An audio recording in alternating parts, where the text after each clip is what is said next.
Okay, so now we're on to Cascade Kingdom, and movement here obviously gets a little bit more difficult than Cap Kingdom, just as there are some different scenarios that you'll be thrust into, if you will. But right out of the gate, all we want to be doing is rolling, and then roll boosting 3 times, then beginning a triple jump sequence, before diving up top, then rolling towards the chain chomp, and throwing Cappy at it to capture it, then heading directly down towards this rock, aim towards the big rock that contains the first power moon, before letting go of your left analog stick to let go of the chain chomp and shoot it towards that rock. A good thing to know here is to make sure you don't shake your controller, as shaking at the edge of a chain chomp's range will cause it to go into an extra charging animation that wastes about 1.5 seconds. So if you can avoid it, simply push the chain chomp with the analog stick to the edge of its range and simply let go.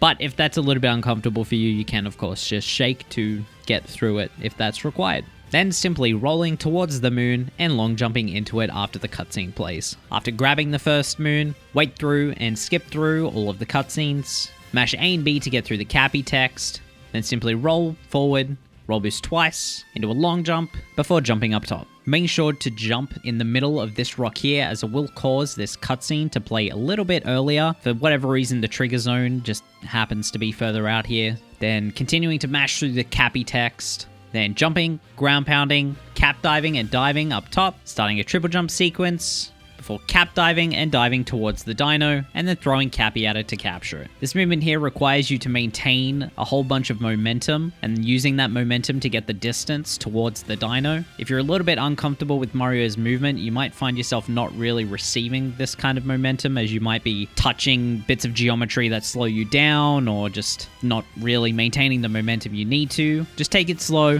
get comfortable with Mario. Eventually this will come. Then once you've captured the dino, we're going to be doing what's known as Dino Skip. Dino Skip utilizes the hitboxes of the dinosaur's feet to touch a trampoline that's hidden underneath these rocks up ahead, to shoot the dino up into the air so that we can uncapture it and then dive as Mario into the hitbox of the Madame Brood fight. There is a way that we can manipulate this in a way to make sure that we always get the dinosaur to touch the trampoline. So once you capture the dino, the best way to ensure that you always get Dino Skip is to simply hold Y and run directly straight ahead. Then as you fall over the edge, turn the camera towards the left.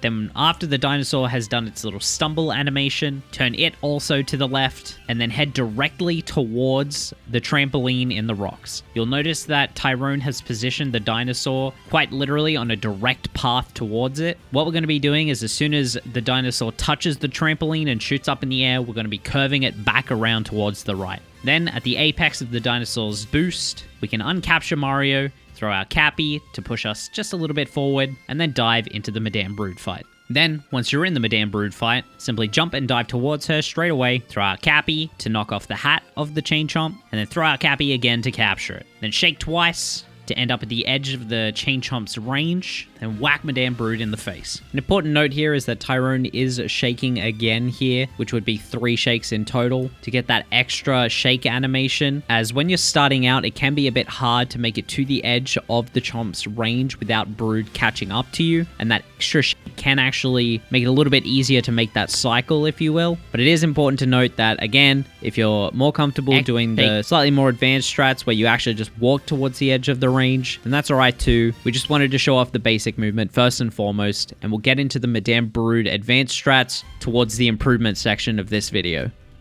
Then in between these phases, jump towards the coins that spawn, throw out Cappy, and shake to home Cappy into more coins. Coins here in Madame Brood are one of the easiest ways to reach the coin threshold that we need to be at before we hit Wooded Kingdom, and you can get quite a substantial amount of coins in this fight.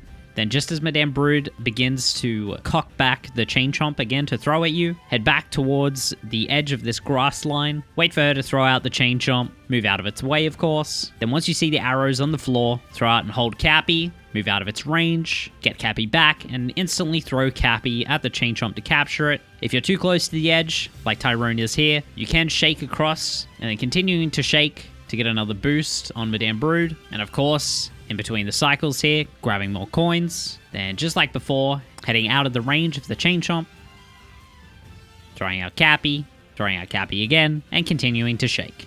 Madame Brood is one of those areas where there are many strats that you can do to make it faster and make less mistakes. But they, of course, increase in difficulty the faster and faster you get. After you've defeated Madame Brood, hold forward on your analog stick, and as soon as you gain control of Mario, jump, dive, and then jump into the moon. Now, after the Madame Brood fight, we simply have one more power moon that we need to collect here in Cascade Kingdom before we'll be allowed to leave, and that moon just happens to be one that is up on a hill towards the left. So what we're going to be doing here is turning to the left, jumping and diving, and then beginning a triple jump, cap diving and diving onto this platform here, and then jumping into the moon. Then once you've grabbed the move, dive towards the camera, and begin roll boosting towards the globe, and then throw Cappy at it, and then that's it. We're out of Cascade Kingdom. Okay, so similar to Cap Kingdom, there isn't a whole lot of things that we can go over in this video on potential upgrade paths, but there are 3 main ones that I want to cover here today. The first one being an alternate beginning movement, the second being a more advanced Madame Brood strat, and the third being some alternate ending movement. So let's just jump right in.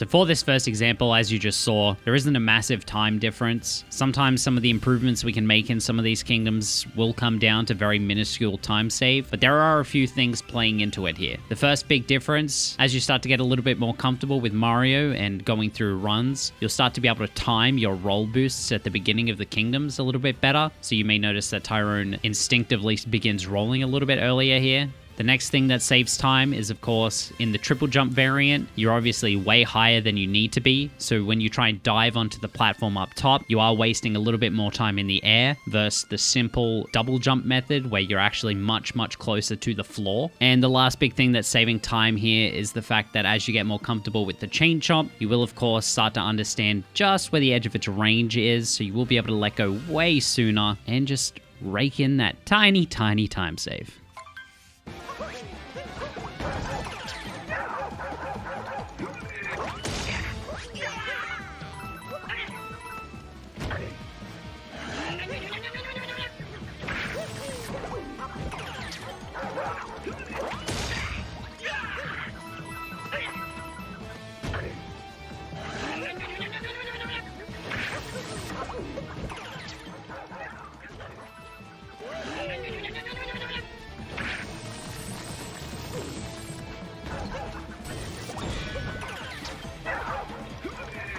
So Madame Brood has a few methods that you can go about learning or moving into that are far improved from the basic method. And while I do already technically have a video that goes over it input by input basis that has been on the channel for quite a while, it was the first video that I made regarding Odyssey, in fact. It's quite old and I wouldn't really expect you to want to watch it, but it is there, so I'm not going to go hella in-depth movement by movement here. I just want to say that moving into more advanced Madame Brood strats is definitely a viable option when it comes to saving a lot of time in Cascade Kingdom, as you saw in the previous clip, this simple updated method can save up to 10 seconds alone. That is massive. It is quite difficult though. It definitely takes a little bit of getting used to, but it isn't the hardest thing that you have to do in this run, and it's something that you can definitely look into.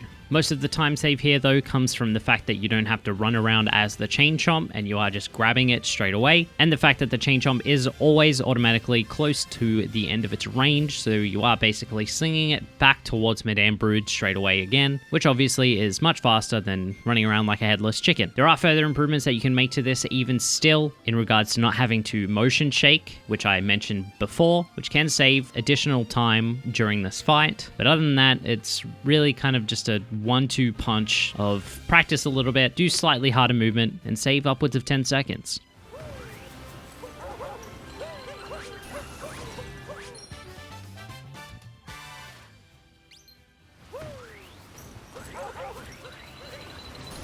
So this next piece of movement here is best served once you start getting a little bit more comfortable with the game in general and you start understanding spin pounds and how they work. So this is probably a little bit further down the line than what most would probably consider an upgrade path, if you will, but I think it's still rather important to bring up as it does save close to like a second. Of course, my clip here isn't absolutely perfect beyond measure as I didn't get it coming out of the Brood cutscene, but it's still a rather accurate representation of the time save, and really most of it just comes down to momentum conservation, as coming out of the spin pound you can just instantly triple jump and then just cap dive on top of the platform and instantly dive into the moon instead of throwing out extra cap throws, which lose roughly around like 0.3 every time you do that. And it's quite beneficial to throw in once you start getting comfortable. One thing to bring up that is rather important though is if you choose to move into this movement, adjusting your camera up to face the moon as soon as you can is vital. Something that happens in Odyssey, if you're unaware, is if a moon isn't on screen, there's a high chance that if you try and jump into it, the game won't actually be able to render it fast enough and you will just phase right through it. This movement is pretty well known to do that, as you can approach this moon quite fast without it being on camera. So this is one of those moments where you have to tilt the camera up